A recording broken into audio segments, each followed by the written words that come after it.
ప్రజలు జాగ్రత్తగా ఉండండి.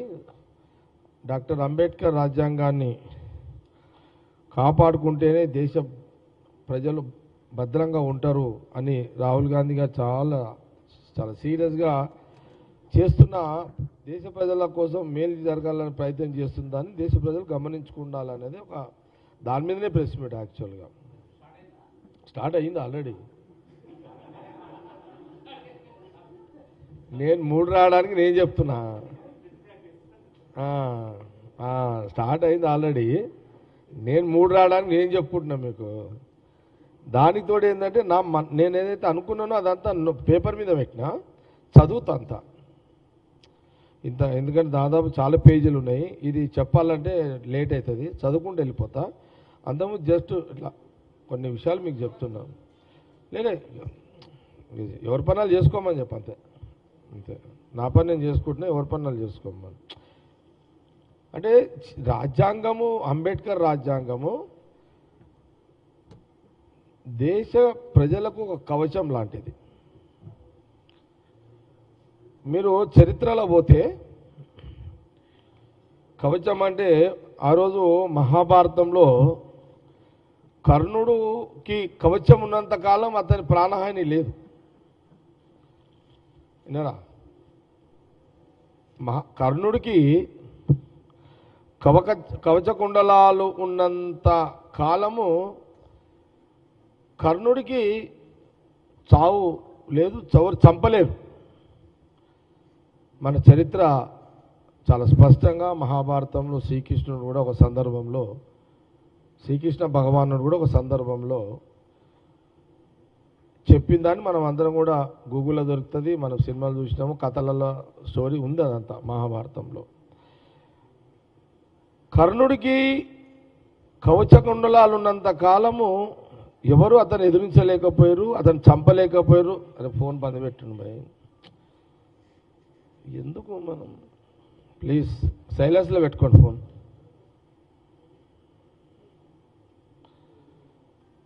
కవచ కుండలాలు ఉన్నంత కాలము కర్ణుడిని ఎవరు చంపలేకపోయారు, దరిదాపుల దగ్గర పోలేకపోయారు, ఆయన ఏం చేయలేకపోయారు. ఎప్పుడైతే కర్ణుడు కవచ కుండలాలు తీసుకున్నారో, తీసిండో, దానం ఇచ్చిండో, ఇచ్చిన తర్వాతనే అతను అక్కడి నుంచి ఆయనకు చావు ప్రయాణం మొదలైంది కర్ణుడికి. అట్లాగే దేశ ప్రజలకు కూడా ఈ అంబేద్కర్ రాజ్యాంగం కవచం లాంటిది. ఈ అంబేద్కర్ రాజ్యాంగం ఉన్నంత కాలము మన దేశ చట్టంలో, దేశంలో దేశ ప్రజలకు ఎలాంటి డోకా లేదు. అది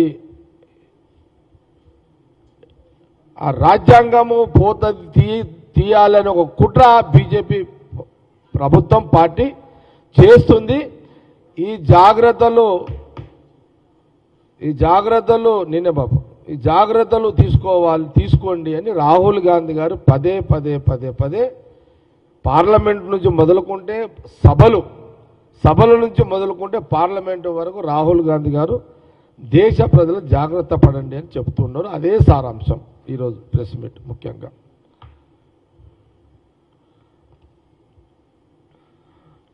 ప్రధానంగా స్వాతంత్రం రాకముందు మన దేశంలో చక్రవర్తులు దేశాన్ని పరిపాలించారు, రాజులుగా చక్రవర్తులుగా కొనసాగారు. తర్వాత ముస్లింలు పరిపాలించారు, బ్రిటిష్ వాళ్ళు వచ్చారు. ఈ పరిపాలన అంతా ఒక చరిత్ర మన ఇండిపెండెన్స్ కంటే ముందు జరిగింది ఇదంతా.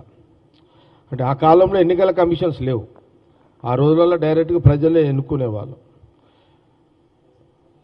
తర్వాత బ్రిటిష్ వారి దేశాన్ని పరిపాలించారు. తర్వాత కొన్ని ఏళ్ళ తర్వాత మహాత్మా గాంధీ ఆధ్వర్యంలో అహింసా మార్గంలో ఈ దేశంలో స్వాతంత్ర ఉద్యమం జరిగింది.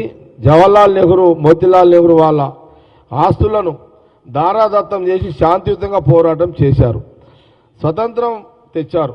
స్వతంత్రం తెచ్చిన తర్వాత మహాత్మా గాంధీ నాయకత్వంలో దేశ ప్రజలు జవహర్లాల్ నెహ్రూను దేశ ప్రధానిగా ఎన్నుకున్నారు.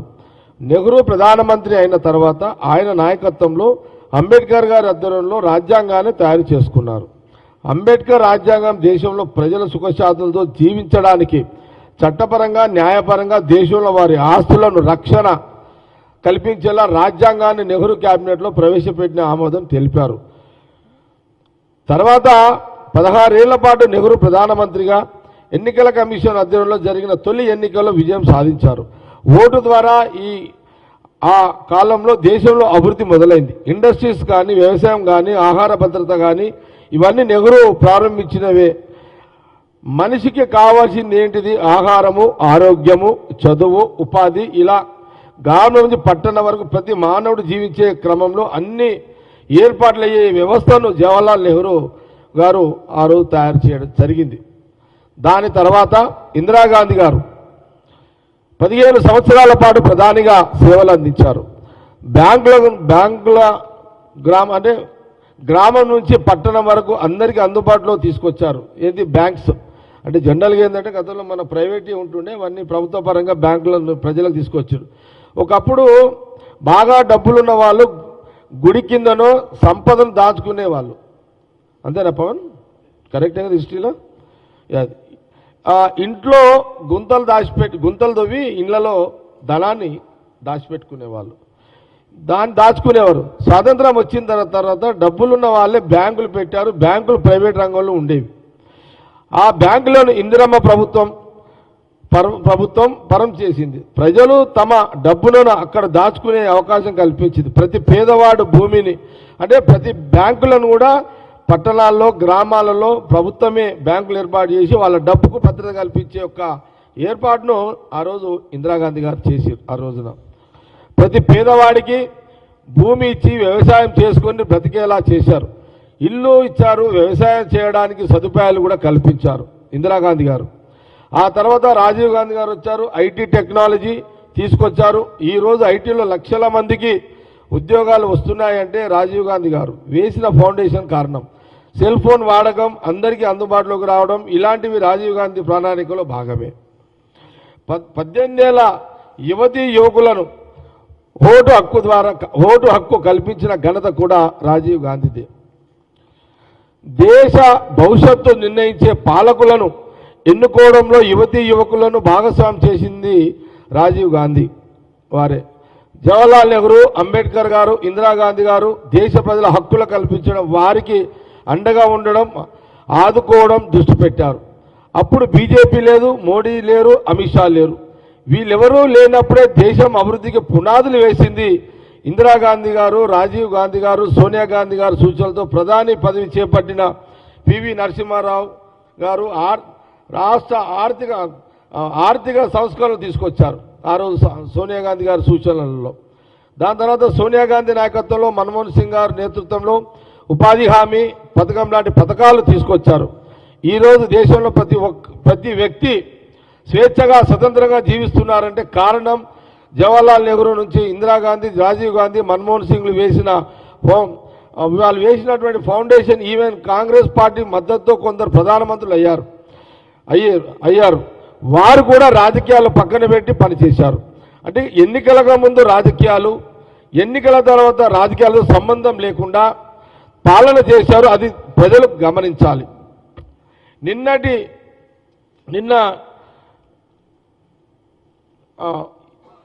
ఇప్పుడు ఏం జరుగుతుంది?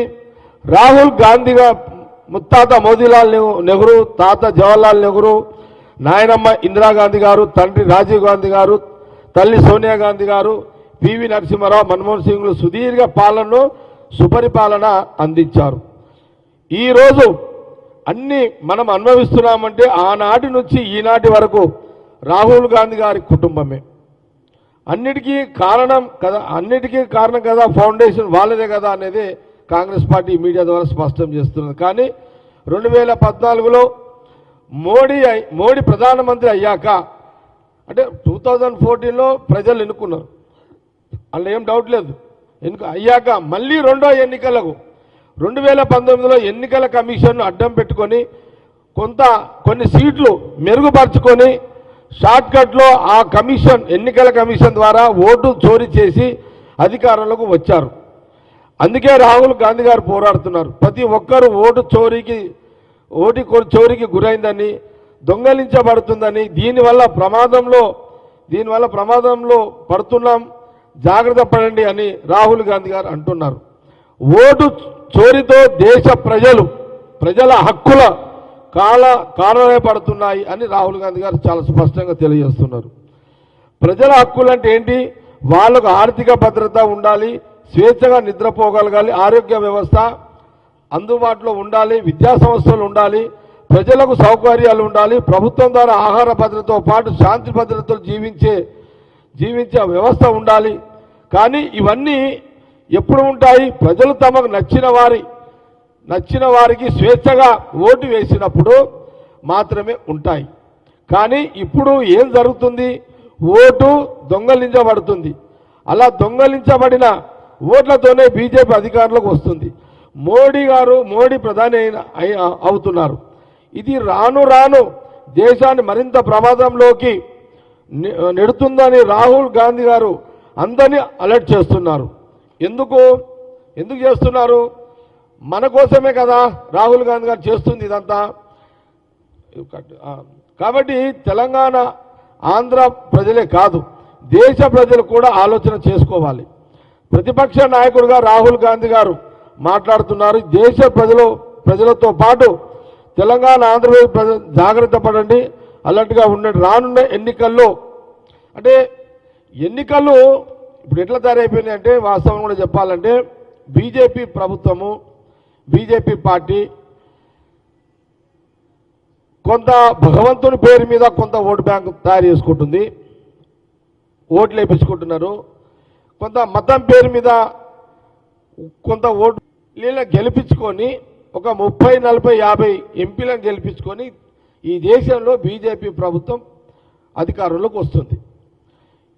ఇది వాస్తవమే, నిజమే. కాబట్టి కొన్ని నెలలుగా, 2 సంవత్సరాలుగా రాహుల్ గాంధీ గారు పదే ఇది ఏనాటికైనా ఎప్పటికీ ఇప్పుడు ఆల్రెడీ దేశ ప్రజలు ప్రమాదంలో ఉన్నారు, ఇంకా ప్రమాదానికి గురైపోతారు. ఈ యొక్క అంబేద్కర్ ఈ రాజ్యాంగాన్ని తీసేయాలని ఒక బీజేపీ కుట్ర ఆపాలి అంటే అది ఓటు. ఇప్పుడు రాజ్యాంగం ఒక దిక్కు, ఎన్నికల కమిషన్ దొంగలించబడుతున్నది. అంటే మనుషుల యొక్క హక్కులు, స్వతంత్రాన్ని, వాళ్ళ స్వేచ్ఛను ఓటు ద్వారా తెచ్చుకునే ప్రతి ఓటరి హక్కులను బీజేపీ పార్టీ కేంద్రంలో ఎన్నికల కమిషన్ ద్వారా కొన్ని ఓట్లను దొంగలించబడి ఎంపీలను గెలిపించుకొని ఈ దేశంలో బీజేపీ పరిపాలిస్తుంది, జాగ్రత్త పడండి అని రాహుల్ గాంధీ గారు చాలా స్పష్టంగా పార్లమెంట్ నుంచి గల్లీ వరకు వారు ప్రజలను వారు జాగ్రత్త పడండి అని చెప్తున్నారు. ఈ విషయాన్ని గమనించాలన్నదే ఈ యొక్క ప్రెస్ మీట్ యొక్క ముఖ్య ఉద్దేశం. అందుకే పెడుతుంది. ఇంకొకటి బీజేపీ అధికారం రాకముందు 54 లక్షల కోట్ల అప్పు ఈ దేశానికి ఉండే. బీజేపీ వచ్చాక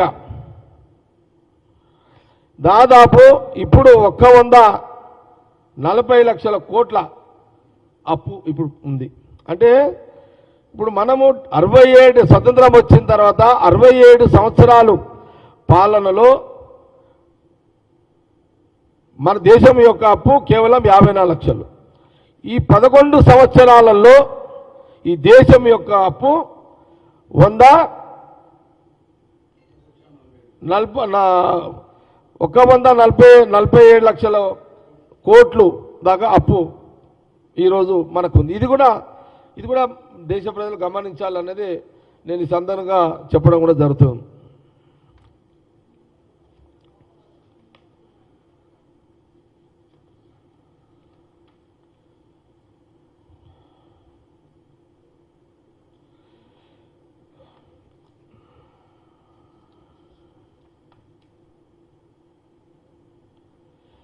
దీనికి అంటే ఏ రోజు కూడా రాహుల్ గాంధీ గారి యొక్క కుటుంబము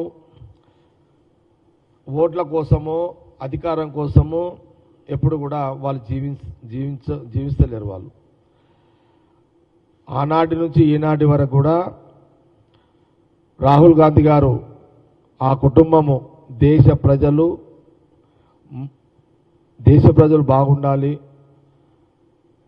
అందరూ మంచిగా ఉండాలి అనే ఒక ఆలోచనలోనే రాహుల్ గాంధీ గారి యొక్క తాపత్రయం అంతా కూడా. మనం చాలా సందర్భాల్లో మీడియా ముందు కాదు, అందరికి తెలిసిన విషయం, అయినా పదే పదే చెప్పాల్సిన అవసరం ఉన్నది.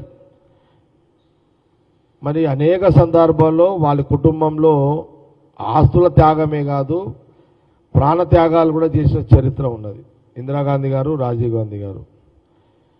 ఇది ఎవరు కూడా కాదనికే లేదు.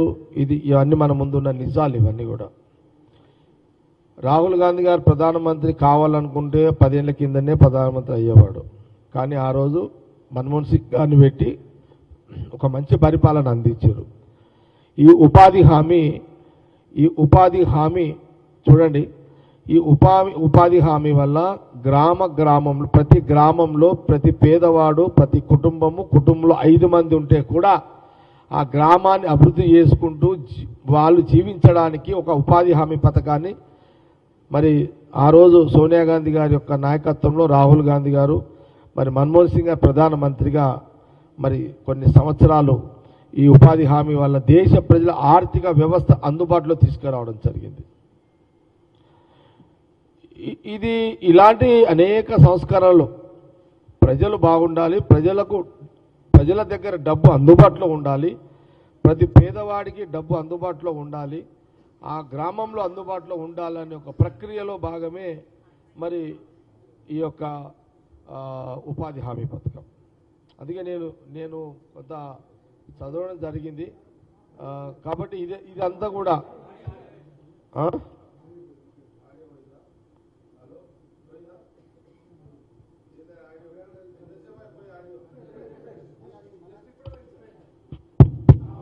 వచ్చింది. ఓకే, వస్తుందా?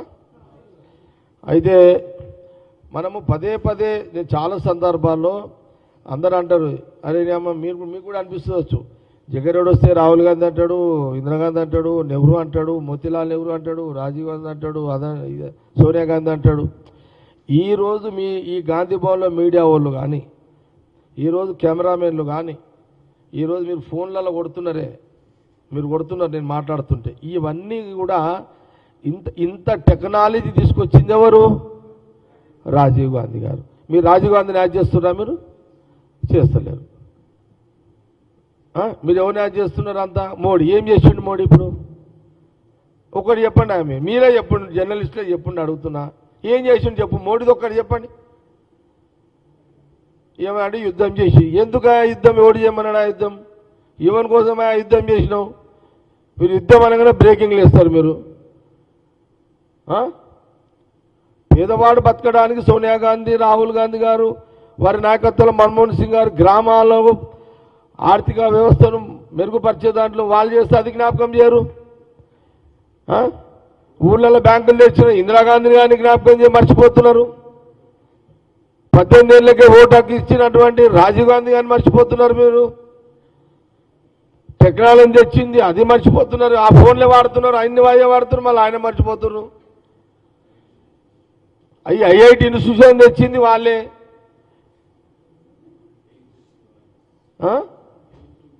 ఏదైనా ఎయిమ్స్ కానీ మెడికల్స్ వాళ్ళు చెయ్యంది ఏముంది? మేమేమంటున్నామంటే మనం ఇవన్నీ మర్చిపోయి ఈరోజు కనబడేదే కరెక్ట్గా అంటే ఎట్లా? ఒక్క మాట చెప్పండి, నేను అడుగుతున్నా, గాంధీ భవన్ మీడియా ద్వారా అడుగుతున్నా అందరినీ. మోడీ గారు 11 సంవత్సరాలలో ఈ దేశ ప్రజలకు ఈ పని చేసి పెట్టిండు అని ఒకటి చెప్పండి. ఒకటేమో ఓటు చోరీ, ఇంకోటేమో రాజ్యాంగాన్ని ఎట్లా ఎత్తివేయాలి. ఇదే కదా వాళ్ళు చేసేది. అందుకే రాహుల్ గాంధీ గారికి ప్రతిపక్ష నాయకుడు కానీ కాదు, ఆయన ఈ దేశ ప్రజల యొక్క మేలు కోరే ఆ కుటుంబం యొక్క వారసత్వం అది. ఆ గుణగణాలు రాహుల్ గాంధీ గారు వాళ్ళ కుటుంబంకే ఉన్నాయి. బీజేపీలా దేశ ప్రజలకు ఇది మేలు చేద్దాము అనే ఒక నాయకుడి పేరు చెప్పండి. ఎవరైనా ఛాలెంజ్ చేయగలుగుతారా? బీజేపీ వాళ్ళు చేయలేరు. మాట్లాడితే హిందువులు, అరే నాయన మీరు బీజేపీ వాళ్ళు కాదురా నాయన, ఫస్ట్ అందరము మొక్తాము. ఇప్పుడు నేనే ఉన్నా, నేను సీతారామ కళ్యాణం బ్రహ్మాండంగా చేస్తా. బీజేపీలో తెలంగాణ ఒక్క నాయకుడిని ఏమని చెప్పు. సంగారెడ్డిలో సీతారామ రామ్నగర్ రామ్ మందిర్లా నేను సంపాదించిన పైసలు రియల్ ఎస్టేట్లో సంపాదించిన పైసలే, నేను ఆడేం కొట్టుకురాలే.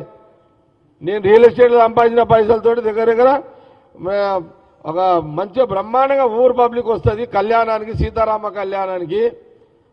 ఓ 3 కోట్లు ఖర్చు పెడతాము, బ్రహ్మాండంగా చేస్తాం. అట్లా బీజేపీ వాళ్ళని చూపెట్టుండి ఒక్కరిని. తెలంగాణ గడ్డ మీద వైభవంగా కళ్యాణం సీతారాములది.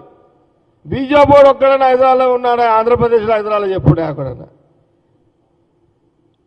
నేను ఎప్పుడన్నా సీతారామ కళ్యాణం చేస్తాను ఓట్లు అడిగినానా ఎప్పుడన్నా? ఇప్పుడు ఏందది, ఇప్పుడు సంవత్సరానికి మనము 3 కోట్లు అన్నా 5 ఏళ్ళకి ఎంత అవుతాయి హరి? 15 కోట్లు. 2000 ఇచ్చినా ఓట్లు పడతాయి కదా. ఎవరైనా తీసుకుంటే వాళ్ళు ఉంటే, నేను ప్రజలను అవమానిస్తలేను, ఎవరైనా తీసుకుంటే వాళ్ళు ఉంటే అది భక్తి అంటే ఇది. మాది నేను కాంగ్రెస్తోనే కదా, కాంగ్రెస్ పార్టీ వర్కింగ్ ప్రెసిడెంట్నే కదా. అది అందుకే మేమేమంటున్నామంటే, సరే మీరు ఒక లైన్ తీసుకున్నారు, ప్రజలు మీ మత్తులో పడ్డారు, మీరు 2 కోట్లు ఇస్తాన ఉద్యోగాలు లేకపాయే. సంవత్సరానికి 2 కోట్లు 11 ఏళ్ళు అంటే 22 కోట్ల ఉద్యోగాలు సంఖ్య. నాకు ఆడునే చెప్పు, ఒకళ్ళని పోరాడని అడుగుతున్నాడా? చదువుకున్నాడు ఈ పోరాడు, చదువుకున్నాడు అడుగుతలేడు. ఈ పిల్లలకి ఏమైపోయింది? బజరంగ్ బల్ అంటే వీళ్ళు, శివాజీ అంటే దుంకులాట వీళ్ళది. అరే శివాజీ దగ్గర మినిస్టర్ ఎవరో తెలుసా మీకు? మీకు తెలుసా మీడియా వాళ్ళకి ఎవరికన్నా? శివాజీ దగ్గర మంత్రి ఎవరు తెలియదు, మీకే తెలియదు. ముస్లిం ఉన్నాడు ఆయన దగ్గర. శివాజీ మహారాజ్ దగ్గర మినిస్టర్ ముస్లిము, మంత్రి. ఇప్పుడేమో ఆయనని మతం కింద మార్చేసారు శివాజీని. అరే శివాజీకి లేని మతము మీకెందుకయ్యా? అంటే ఏం చేద్దాము? చదువుకుంటలేరు, చరిత్ర తెలుసుకుంటలేరు. ఏమన్నా అంటే జవహర్లాల్ నెహ్రూ ఏం చేసిండు, ఇందిరాగాంధీ ఏం, వీళ్ళు మళ్ళీ బీజేపీ వాళ్ళు. అరే నాయన వాళ్ళు పట్టినా పడేరా నాయన, నువ్వు చదువుకున్నది బీజేపీ వాళ్ళు. ఆనాడు జవహర్లాల్ నెహ్రూ తీసుకుంటే మొన్నటిదాకా రాహుల్ గాంధీ నాయనమ్మ ఇందిరాగాంధీ గారు మొన్నటిదాకా వాళ్ళు కట్టిన స్కూళ్ళలోనే మీరు చదువుకున్నారు. ఆ కుటుంబము తెచ్చిన దవాఖాన్లే, ఆ కుటుంబము తెచ్చిన డెవలప్మెంట్ చేసేది వీళ్ళే కదా. కాబట్టి ఇక్కడ ఏమంటున్నాడంటే రాహుల్ గాంధీ గారు, దేశ ప్రజలారా, తెలంగాణ తెలుగు ప్రజలు, ఆంధ్రప్రదేశ్ తెలుగు ప్రజలతో పాటు దేశ ప్రజలు జాగ్రత్త పడండి. మీ ఓట్లు దొంగలించబడుతున్నాయి. రాజ్యాంగాన్ని, అంబేద్కర్ రాజ్యాంగాన్ని ఎత్తివేసి కుట్ర జరుగుతున్నది రాను. కాబట్టి బీజేపీకి నమ్మకండి వచ్చే ఎన్నికల్లో అనేది చాలా స్పష్టంగా కాంగ్రెస్ పార్టీ తెలియజేస్తున్నది. దీనికి మందేంది? మీ హక్కులు, దేశ ప్రజల హక్కులు కాపాడాలి అంటే ఎవరు? మళ్ళీ రాహుల్ గాంధీ గారు వచ్చే ఎన్నికల్లో ఈ దేశానికి ప్రధానమంత్రిని చేసుకోవాలి. దేశ ప్రజలు తెలంగాణలో 16 ఇప్పుడు 17 ఎంపీ సీట్లపా. ఓ 17 సీట్లలో అపోజిషన్ వాళ్ళకు ఒక 2-3 వదిలేసిన ఒక 12 సీట్లు తెలంగాణలో ఎంపీలు. ఆంధ్రప్రదేశ్ ఉన్నాయి 25లో ఇద్దరికి 3 వదిలేసిన, టీడీపీకి వైఎస్ఆర్కి ఆడొక 18 ఎంపీలు, కాంగ్రెస్ ఎంపీలు. దీనివల్ల ఏమైపోతుందంటే, సపోజు ఆంధ్రప్రదేశ్లో వైజాగ్ స్టీల్ ప్రైవేటీకరణ నుంచి పోవాలి అంటే బీజేపీ దిగాలి. బీజేపీ దిగాలి అని అంటే ఆడొక 18 సీట్లు రావాలి ఆంధ్రప్రదేశ్లో ఎంపీలు, కాంగ్రెస్ 18 రావాలి. వస్తే మీ యొక్క వైజాగ్ స్టీల్ ప్లాంట్ కానీ అదేంటి అక్కడ పోలవరం కానీ లేకపోతే మీకు అది కాదు ఆంధ్రప్రదేశ్కి ఇంకోటి స్పెషల్ తెలుగులో ఏమంటారు అది ప్రత్యేక హోదా ఎవరు ఇవ్వగలుగుతారు? ఆంధ్రప్రదేశ్లో 18 ఎంపీ సీట్లు వచ్చి రాహుల్ గాంధీ గారు ప్రధానమంత్రి అయితే అక్కడ మీకు కాంగ్రెస్ ఎంపీలు 18 ఆంధ్రప్రదేశ్లో వస్తే ప్రత్యేక హోదా రాష్ట్రానికి వైజాగ్ స్టీల్ ప్లాంట్ మళ్ళీ రిటర్న్ వస్తుంది. పోలవరం ఇదే కదా రాహుల్ గాంధీ గారి కమిట్మెంటు.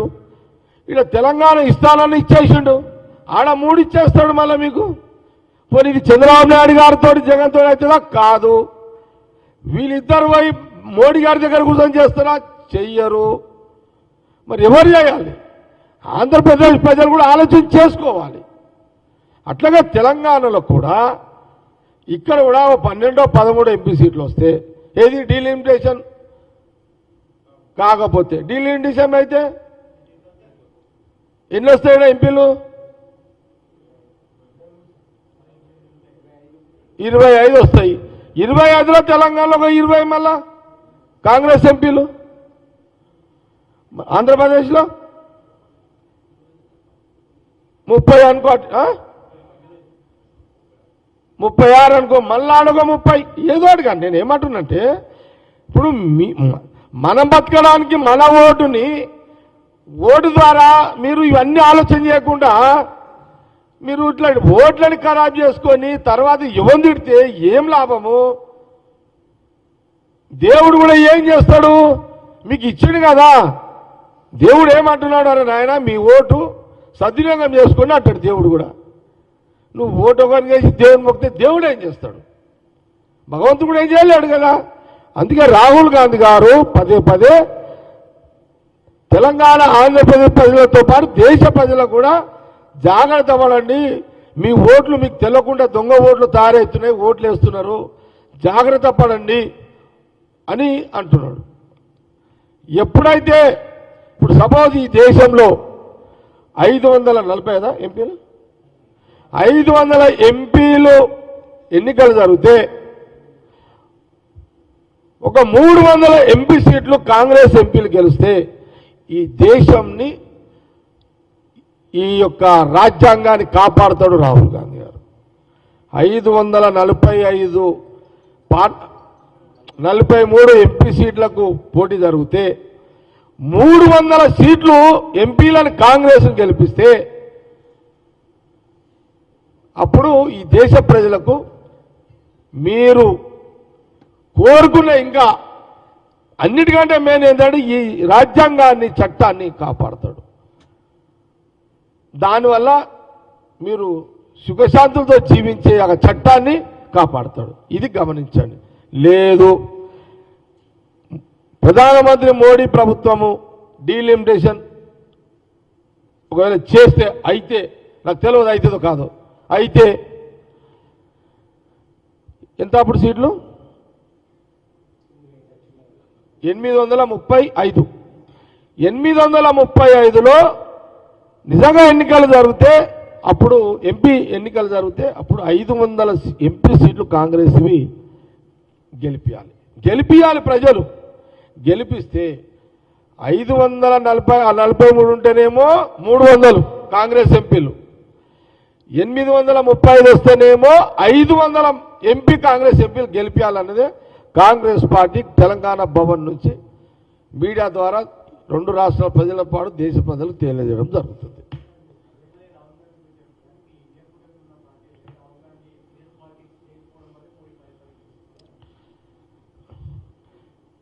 నేను అందుకే ఏమంటున్నా, ప్రతాప్ నువ్వు అంటున్నావు ఏంటంటే ఇండియాలో ఉన్నటువంటి కొన్ని పార్టీలు విమర్శలు చేస్తున్నాయి. సీరియస్గా రాహుల్ గాంధీ గారు సీరియస్ ఉండడానికి నిదర్శనం ఏంటిది?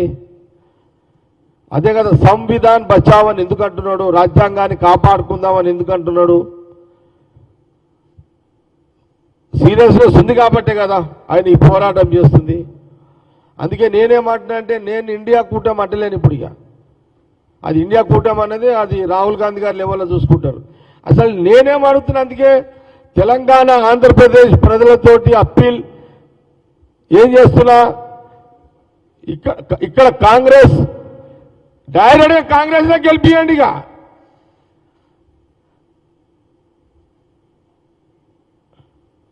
ఇప్పుడు మళ్ళీ మీకు చెప్తున్నా, ఉమ్మడి రాష్ట్రం కాంగ్రెస్, అది ఉమ్మడి రాష్ట్రంలో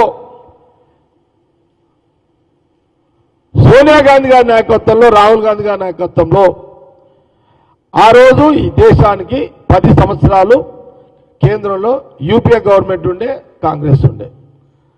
దాంట్లో ఉమ్మడి రాష్ట్రంలో తెలంగాణ ప్రాంతము, ఆంధ్ర ప్రాంతము, రాయలసీమ ప్రాంతం నుంచి ఎంపీల ప్రాధాన్యత, కాంగ్రెస్ ఎంపీల ప్రాధాన్యత ఉండే.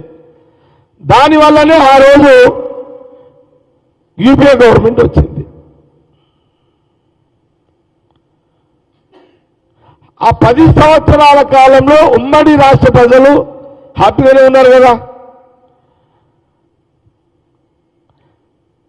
మీడియా వ్యవస్థ కూడా స్వేచ్ఛగా బతికింది కదా.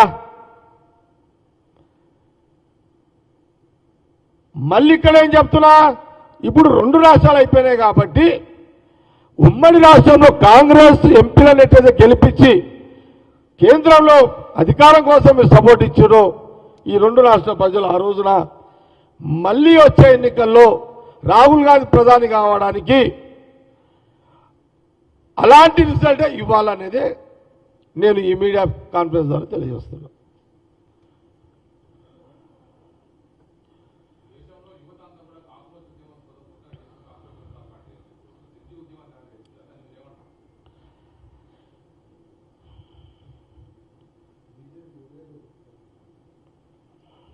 కాక్రోజు ఇప్పుడే కదా స్టార్ట్ అయింది.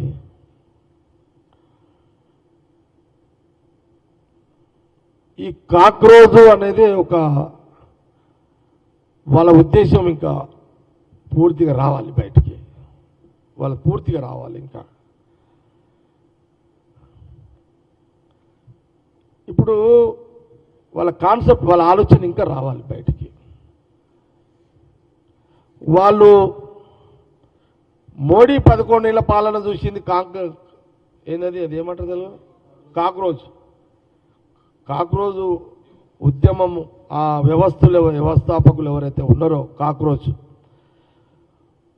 వాళ్ళు 2 చూడాలి. ఈ దేశంలో 11 ఏళ్ల పాలన మోడీ బీజేపీ ప్రభుత్వం యొక్క పనితీరు చూడాలి, ఈ కాక్రోచ్ ఆ వ్యవస్థ నాయకత్వము. అట్లాగే జవహర్లాల్ నెహ్రూ నుంచి తీసుకుంటే ఈనాటి రాహుల్ గాంధీ వాళ్ళ ఫ్యామిలీ పరిపాలన మీద కూడా చూడాలి. ఈ కంపారిజన్ చేయాలి ఈ 2 పాలన మీద చేసి, వాళ్ళకు కూడా ఈ కాక్రోచ్ వ్యవస్థ లీడర్షిప్ కూడా తెలిసిపోతుంది. ఏం తెలుస్తుంది వాళ్ళకు కూడా, ఇది ఓట్లతో రాజకీయ ఈ బీజేపీ డూప్లికేట్ అనేది వాళ్ళకి తెలిసిపోతుంది. కాంగ్రెస్ బెస్ట్ అనేది ఒక అవగాహన వస్తుంది వాళ్ళకు. కాక్రోచ్ కూడా వాళ్ళు మేలు చేయాలి దేశ ప్రజలకు అని అనుకున్నప్పుడు, మేలు చేయాలని అనుకున్నప్పుడు బీజేపీ 11 ఏళ్ళ షార్ట్ సృష్టించింది కాబట్టి వాళ్ళని మీద కంపేర్ చేసినప్పుడు వాళ్ళ గుణగణాలు ఏంది, వాళ్ళ రాహుల్ గాంధీ ఫ్యామిలీ యొక్క గుణగాలు ఏంది, వాళ్ళు ఎట్లా పరిపాలించారు, వాళ్ళు చేసింది ఏంది అని. ఈరోజు ఈ కాక్రోచ్ ఉద్యమము ఎక్కడి నుంచి మొదలైంది, టెక్నాలజీ నుంచే కదా, సోషల్ మీడియా. ఇది ఎవరు తయారు చేసింది, ఎవరు ఇది, ఈ కాక్రోచ్ ఉద్యమము ఖాళీ ఏది బటన్ నొత్తగానే ఇప్పుడు సోషల్ మీడియాలో వస్తుందంటే తారకులు ఎవరు, రాజీవ్ గాంధీ గారు. ఓకే, ఈ టెక్నాలజీ తీసుకొచ్చింది ఎవరు, కాక్రోచ్ లాంటి ఉద్యమ నాయకుల ఆలోచన కలిగించి ఇదొక వెలుగులో తెచ్చింది కారకులు ఎవరు, రాజీవ్ గాంధీ గారు. కాబట్టి కాక్రోచ్ కాన్సెప్ట్ ఇంకా చాలా బయటికి రావాలి. వచ్చిన తర్వాత దాని గురించి మనం మాట్లాడదాం. అదేమి వాళ్ళు ఒక మంచి ఉద్దేశంతో వచ్చిరని మనం అనుకుందాం. మంచి ఉద్దేశంతో వాళ్ళు వచ్చిర్రు, కానీ మంచోళ్ళని చూసుకోవాలనేది మనం కాక్రోచ్కి వాళ్ళకి మరి తెలుగు వస్తుంది వాళ్ళకు నేను తెలుగులో చెప్పినా కదా, నేను తెలుగులో చెప్పింది మరి వాళ్ళకి ఎవరు పంపండి మరి మీరన్నా. నేనేమంటున్నా స్వామి, నేను తెలుగులో చెప్పినా కదా వాళ్ళకి అర్థం. కాకరోజు వాళ్ళు ఆ టీంకి నేను చెప్పింది అర్థమవుతుందా?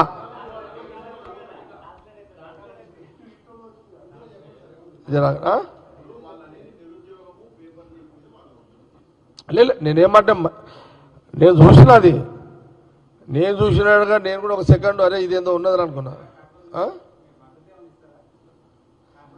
కాంగ్రెస్ పార్టీ నజా జాగిరా కథ. రాహుల్ గాంధీ జాగిరి ఇది. రాహుల్ గాంధీ చెప్తాడు, అది నేను చెప్తే ఎట్లా? నేను ఈడ కొలువు చేస్తున్నామై నాకు భాష రాహుల్ గాంధీ. ఇప్పుడు రాహుల్ గాంధీ డిసిజన్ నేను ఎట్లా చెప్తా? మద్దతు ఇస్తున్నాను ఎట్లా చెప్తా?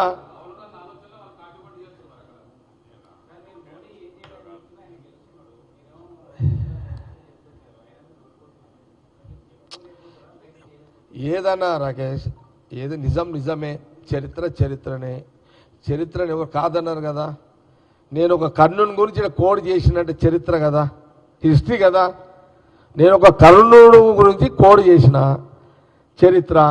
మోతీలాల్ నెహ్రూది చరిత్ర, జవహర్లాల్ నెహ్రూ చరిత్ర, మహాత్మా గాంధీ చరిత్ర, ఇందిరాగాంధీ గారితో చరిత్ర, రాజీవ్ గాంధీ చరిత్ర. చరిత్రలు కాబట్టి చెప్తున్నా. నేను తయారు చేసినవి కావు, రాసినవి కావు ఇవి. పోనీ మీరు చెప్పండి, మోడీ గారి గురించి చరిత్ర ఉంది, బీజేపీ వాళ్ళ మీద ఏం చరిత్ర ఉందని చెప్పమంటారో చెప్తా. అది కూడా మీరేమైనా చెప్పగలుగుతారా? మరి హిందూ ఓట్ చోరీ వాళ్ళది, రెండే కదా వాళ్ళు చేసేది.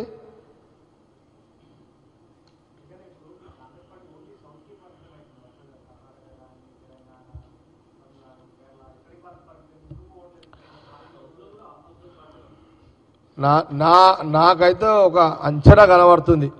అంటే నాకేం సర్వేలు గిర్వేలు కాదు.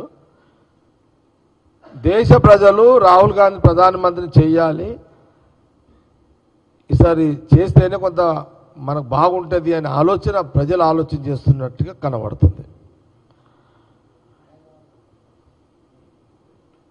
ప్రధానమంత్రి మోడీకి అహంకారం పెరిగిపోయింది, పాలన మీద ఆలోచన లేదు.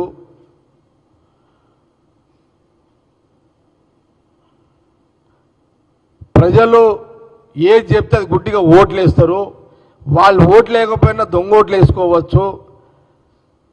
దొంగ ఓట్లు కాకపోతే రాముడినో కృష్ణదేవుడినో దేవుళ్ళని వాళ్ళ ముందు పెట్టవచ్చు, ఒక ఎమోషన్ క్రియేట్ చేయవచ్చు అని ఒక ధైర్యముతో ఒక అహం పెరిగింది వాళ్ళకి, బీజేపీ వాళ్ళకు. ప్రతి అహంకారిని ఒక కాలము, ప్రతి అహంకారి నాయకుడిని ఒక సందర్భంలో ఈ కాలం ఎప్పుడు కూడా పడేస్తుంది. కాలం డిసిషన్ చేస్తుంది, టైం డిసిషన్ చేస్తుంది, కాలం నిర్ణయిస్తుంది. కాలం అంటే ప్రజలు డిసిషన్ తీసుకుంటారు, కాలం నిర్ణయిస్తుంది ఒకరోజు. కాబట్టి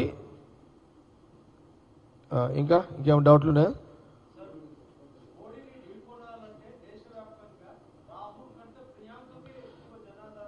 మన టాపిక్ కాదు అది, మనము కాంగ్రెస్ లిమిట్స్లో ఉండాలి. నేను కొంత లిమిట్లు ఉండి మాట్లాడాలి, లిమిట్స్ దాటి నేను పోవద్దు. ఓకేనా? Thank you. మీ అందరి అడిగి పోవాలని ఉంటుంది అసలు కదా. అచ్చా ఒకటి, ఒక 2 నిమిషాలు ఆగుడా.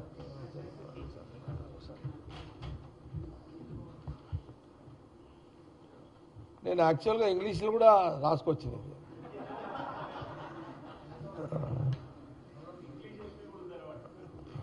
ప్రాబ్లం ఏంటంటే మనకు ఇంగ్లీష్లో కూడా రాసుకొచ్చిన, దీన్నే ఇంగ్లీష్లో రాసుకొచ్చిన.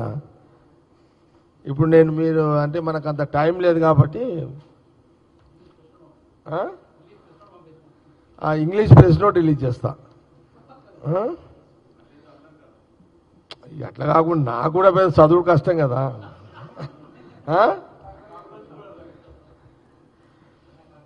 నాకు కూడా చదువు కష్టం కదా.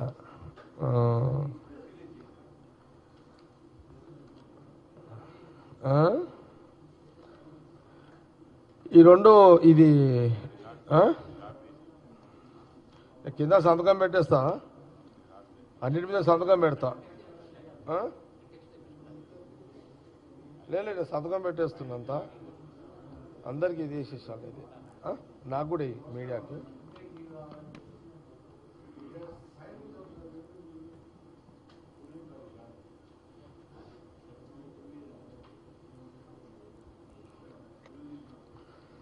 ఇంకా ఏం చేస్తున్నారు ఇంకా అందరూ గాంధీభవన్ మీడియా వాళ్ళు? ఏం కదా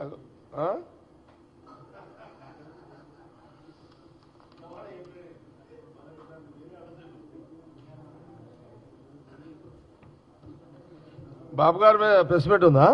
సీతారాబాబు గారు ప్రెస్ మీట్ ఉందా?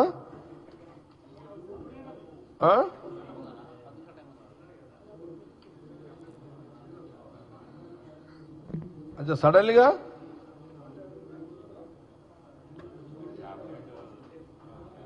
అదే క్యాబినెట్ ఉందా ఇప్పుడు?